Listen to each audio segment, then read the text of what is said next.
Hi everyone, welcome back to my channel. My name is Whitney and this is the start of my reading vlog. It is Thursday, still kind of late morning, and I think this is going to go through the weekend. We will see. I have been on just the biggest Bridgerton kick. Oh my goodness. So background on me and Bridgerton. I don't have Netflix. I've never seen the series. I know generally what the show is about. I've seen enough talk about it. And my only experience with the books, unfortunately, has been a review from Murphy Napier. She years ago read The Duke and I, which is the first book in the series, and hated it. I think she might have had like a full video just ranting about how much she hated that book and all the reasons that she hated it, which is a big reason why I procrastinated wanting to read this series. In the back of my mind, I always was intrigued by it, and you see it everywhere. And finally, I just decided that I'm going to read this series, knowing what Murphy Napier had said about the first one, because she's very angry about some of the more controversial parts in that book. And honestly, I'm glad I finally read it. I think I'm at a point in my life where I can read it and appreciate it. But I 100% disagree with her on her opinion, which is fine. We can all disagree with each other, but I loved it. I thought it was fantastic. So then I went on to read the second book, which is The Viscount Who Loved Me, and I loved that one even more. Oh, then we had An Offer from a Gentleman, and now I am on book 4, which is Romancing Mr. Bridgerton. Each of the books tells you who's going to be the main character. So to sum up this series, if you, like me, lived under a rock for a long time and had no idea what this series is about, it is about the story of the Bridgerton family in Regency era England, who have a widowed mother with 8 children. And each book in this specific series follows the story of one of the children and their experience finding love, finding their husband or wife. In this book, Romancing Mr. Bridgerton, we have Penelope and Colin's story. It's one of those things where you could think, oh, that's a spoiler, but it's romance. Honestly, you can tell within the first few pages of a romance book who are going to be the love interests. I'm about 196 pages into this, and it's definitely a much slower burn than any of the other ones. I feel like the other ones were a lot quicker to kind of show you the two characters that are going to be in love, kind of start the pining or the resistant pining. This one we have the two characters who've obviously known each other for a very large chunk of their lives, and we're kind of seeing the slow build of maybe something's going to happen. I'm still loving it. I love Julia Quinn's writing style. She's a delight to read. It's just so much fun. Her commentary on the characters, the banter between them, the familiar relationships are so much fun because you can tell they get on each other's nerves, but they still love each other. We're changing angles now because there's a dog sleeping on the bed and I just love her so much. This is Maggie. If you've never seen her before, she was my Christmas present this past year. So I think she's like 9 months old at this point. And she's a golden retriever, and she's just like the sweetest thing ever. Now it is almost lunchtime. I need to go make lunch, and I need to go play with my 4-year-old because I'm neglecting her. My goals for this reading vlog are to finish this book, and I am not somebody, I know there's people out there who can love an author and love a series and they kind of put off reading the books. Like, I don't want to read them too quickly or I want to space them out. I'm not like that at all. If I'm kind of on an obsessive run with a series, I don't want to read anything else. I feel like every other book is just getting in the way. So my plan is to either, if this book is just as amazing as the other 3 books have been, then I'm just going to keep on going with the series because I did go and buy them all. If not, I do have a Grady Hendrix novel on my Kindle that I've wanted to read for a while, but I've been procrastinating, which is Horror Store, which I think is supposed to be like an IKEA-based horror novel, something like that. I'm not sure, but you're so cute. That's the plan. I better get going.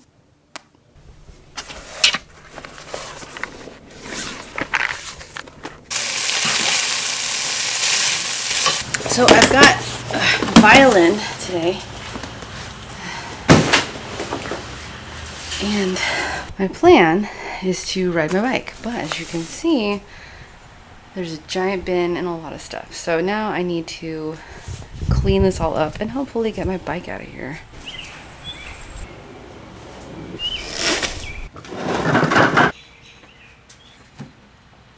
Whew.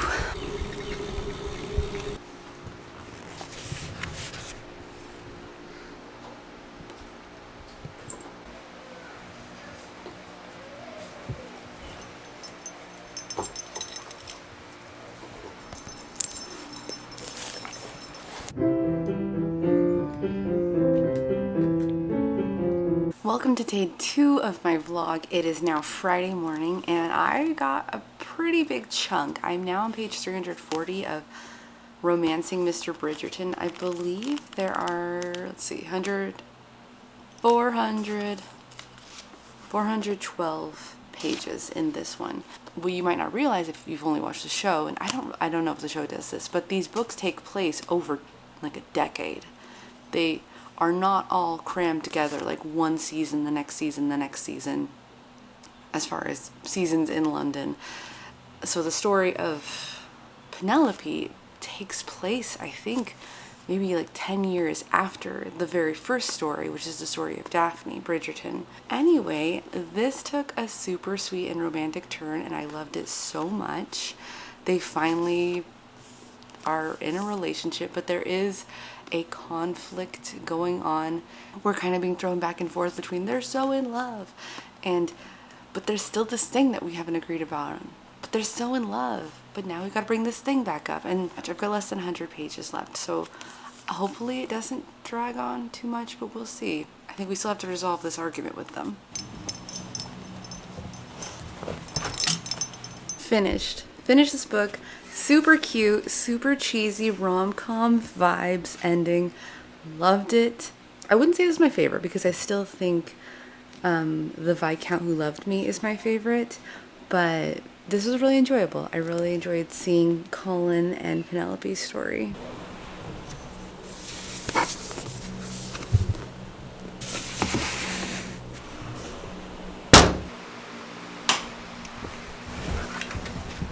Boy mom life. We've got Gandalf's sword just sitting on the floor of my room.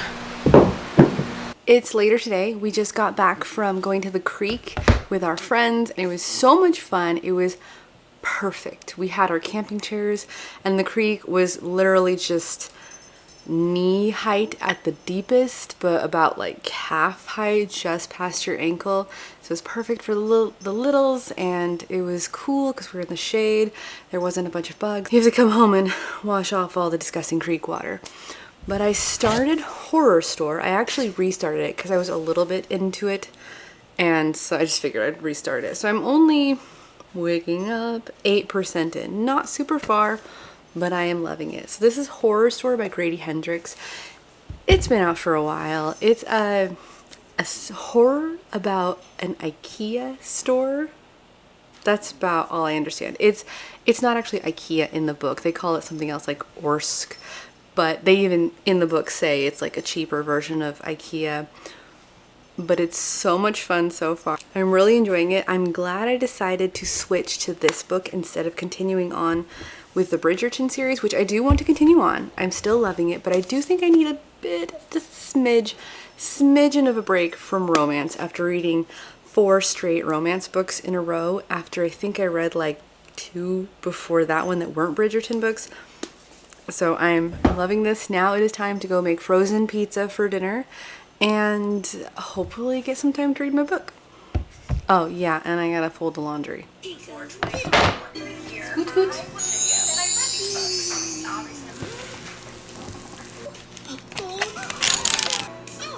It is 9:12 and I am only at 7,400. Can you see that? There you go. So I'm gonna go walk on my treadmill, watch some shows tonight, and try and get up to 10,000 steps.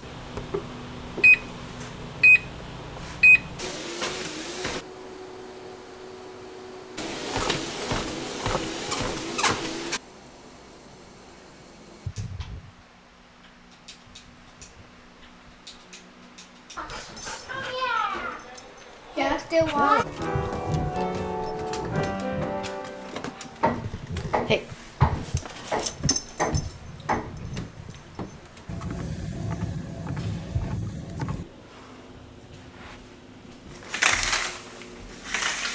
Yikes. So I just got back from the gym, and I didn't do any reading at the gym. I don't really read at the gym because I like either listening to music while I do weights or watching YouTube videos while I work out. But anyway, I did get reading done last night in Horrorstore. Let's see here. I am now 29% through. Nothing overly spooky has happened other than it's just very atmospheric. I think it was a perfect choice by Grady Hendrix to have this book take place in an IKEA, or like pretend it's Orsk, which is basically IKEA, because what would be a creepier situation than an IKEA at night completely empty? Oh my goodness. And we have the whole trope of them wanting to split up, but obviously some of the characters are not. So I didn't even explain why they're there at night. Our main character is working at Orsk, which is a cheaper version of IKEA, and things have been happening at this building. There's creepy things have been going on, but it's really been attributed to, they think somebody is sneaking into the Orsk at night. The manager has to figure out what the heck is going on before corporate comes in and takes over. He needs to have a report to tell them what the heck is going on. So through a series of events, it ends up being our main character, another woman, and the manager are all going to be staying in the building overnight to see if they can catch whoever the heck is sneaking in. I mean, if you were looking at it from a reality standpoint, like, why wouldn't you have the police do that? Or at least the security guards for the company do that? Maybe they're trying to keep it on the down low and not cause a stir, but still, why wouldn't you have like the police do this? But from a reading experience, it feels very much like the trope of spend a night in a haunted house, and if you survive, you will get the reward at the end. So our main character does not want to work at this branch of the Orsk anymore. She wants to be transferred back to her last location, and she has been promised that if she can stay this night and help out the manager figure out what the heck is going on, she will get that transfer that she so covets. So it feels very much like the spend the night in the haunted house and you will get what you desire. I forgot to also mention that, see the bin, guys? Whoop, let's turn it around. I forgot to mention that we are finally having our deck redone. It's taken months and months and months to get the workers to come out, but they finally started today and just are ripping this whole thing to shreds. The hornets that have nested in the deck are furious. Tuna! It's back! Case of the hit and run. That's exciting. That was actually a pretty boring case. Not important. Wally?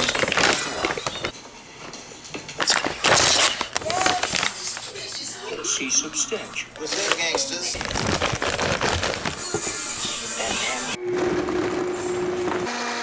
You know the problem. Listen, Dwight's onto us. He's gonna figure it out really soon, so let's just get ahead of it. Let's tell the truth.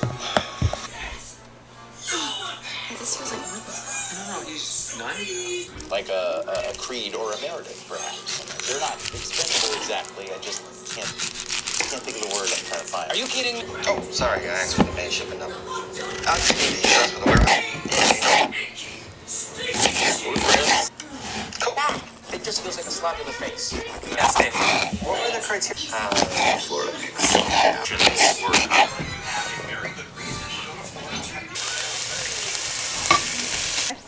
Okay, this is my outfit of the day. So, wait, you can start at the top. This is my mowing the lawn outfit. So, I have my fan, my neck fan, I have my big headphones, I have my fanny. I got some book mail today, very excited about. It's For the Love of Sourdough. So this is The Food Nanny, who my mom and my sister love. I've maybe seen her show once, I think. While I was visiting my sister in Moab, she was so nice to give me some of her sourdough starter, and she had this book. So I ended up going ahead and ordering it for myself, and then I've been trying to keep this alive until it arrived in the mail, which it did today. I'm super nervous. I mean, I'm hopeful because I've been able to keep the starter alive. That gives me hope that I could maybe make sourdough bread. I'm really excited too because this book also does have recipes for things you can do with the discard, like the leftover starter that you don't use, if you know stuff about sourdough. Another book I got, since we're on a bread topic, is this book. I got this when I was visiting my sister in Moab as well. It's Let's Make Bread. She bought this book my oldest sister bought this book, I believe, for my sister who lives in Moab, and then my sister in Moab pointed this book out to me while we were at the bookstore, and I had to get it because I love bread. I love baking bread. We are just the opposite of keto in this house. It is a comic book, graphic novel maybe, on how to make bread, different tips. So I'm kind of reading through it. I haven't gotten that far into it yet. It's super cute and I'm really enjoying it.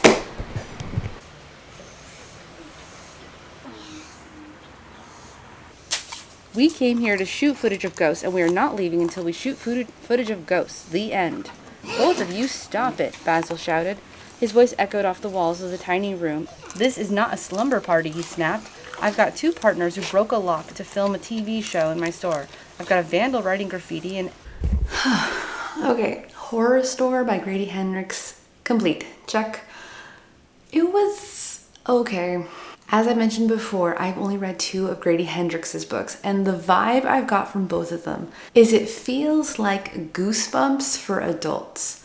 Both books felt very much like something that R.L. Stine would have written, but maybe a bit more, like slightly gorier. And not really though. His books so far haven't been gory. So I'm not sure. Maybe he's got other books that are just like way more unhinged. As I mentioned before, it is the typical story of spend the night in a haunted area. And then it takes on a different twist, which is just like another trope that's pretty typical of all of these people have been brought to this point for a certain reason. I did like Basil, who is the store manager or just like the floor manager or something. I thought he was hilarious. I thought he was just the perfect level of random quirkiness. Like he had on his manager hat and he was not going to take it off for anything. No supernatural forces were going to stop him from following the rule book of their company, which it was really funny. It was just kind of, I don't know. It was my kind of humor and I liked it. Would I recommend this? I think it was okay. I loved the nods to IKEA. I loved the setup like an IKEA catalog. I thought it was very short, which was great. I do not think this needed to be any longer than it was. The ending was okay. I did like the ending. If I saw that ending in a movie, I would feel very satisfied.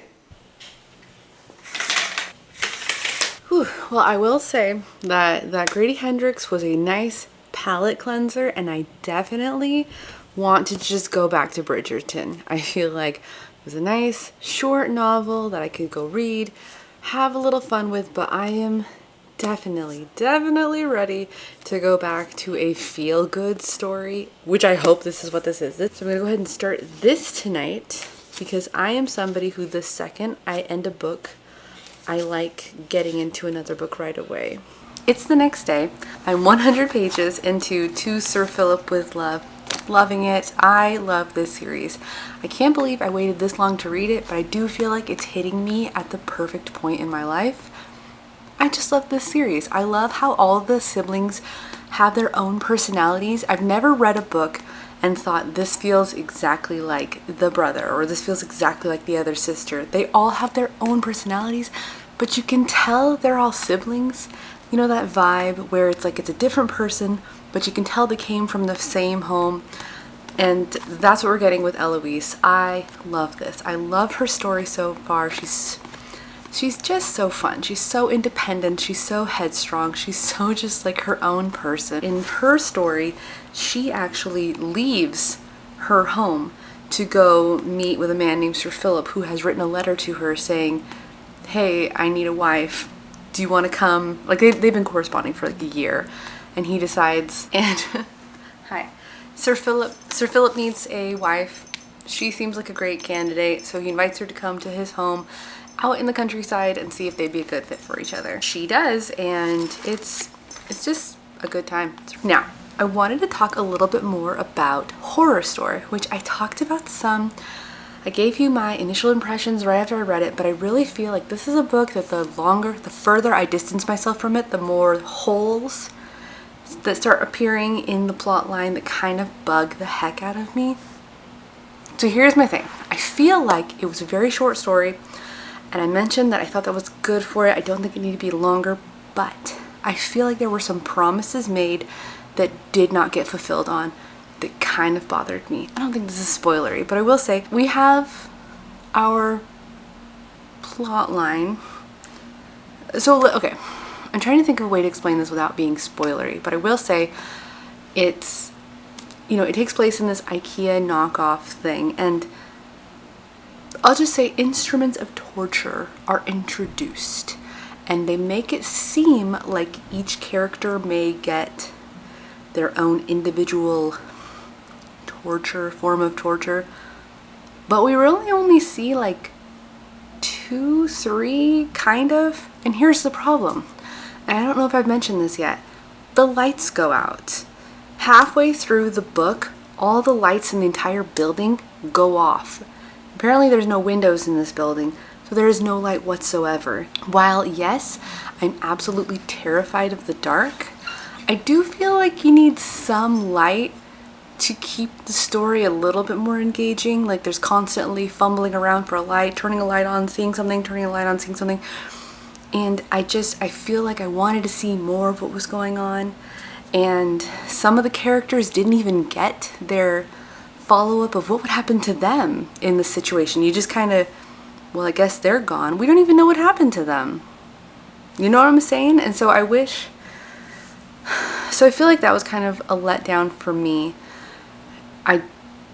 as far as plotline. And then another thing that I was thinking about is how the main character I do not feel has any level of story arc for her character. I feel like she started out the story one way and she ends the story completely the same. There are just some plot holes that are kind of creeping into my brain the more I think about this, that kind of would push this down the list of if I like this book or not. You know, I'm not rating it, so it's not like my star rating goes down. It's not like it's no longer going to get a good rating for me. It's just, it wasn't as satisfying as I originally thought it was. You know, there's some books that the more I think about them, the more I love them. And then there's some books the more I think about them, like, no, which is kind of what Horrorstore is turning into for me. I don't think I'm going to finish this book today because I really don't want to rush it, because I just want to sit in this world, and I just love Julia Quinn's writing. It's fantastic. So I think I will go ahead and end my reading vlog for this weekend here. Well, thank you for watching. Let me know if you are a Grady Hendrix fan and which other of his books you would recommend top of your list. Also, if you're a Bridgerton fan, I know those are kind of opposite, but let me know too, because I need to find my other Bridgerton fan people out there. And I will see you in my next video. Bye!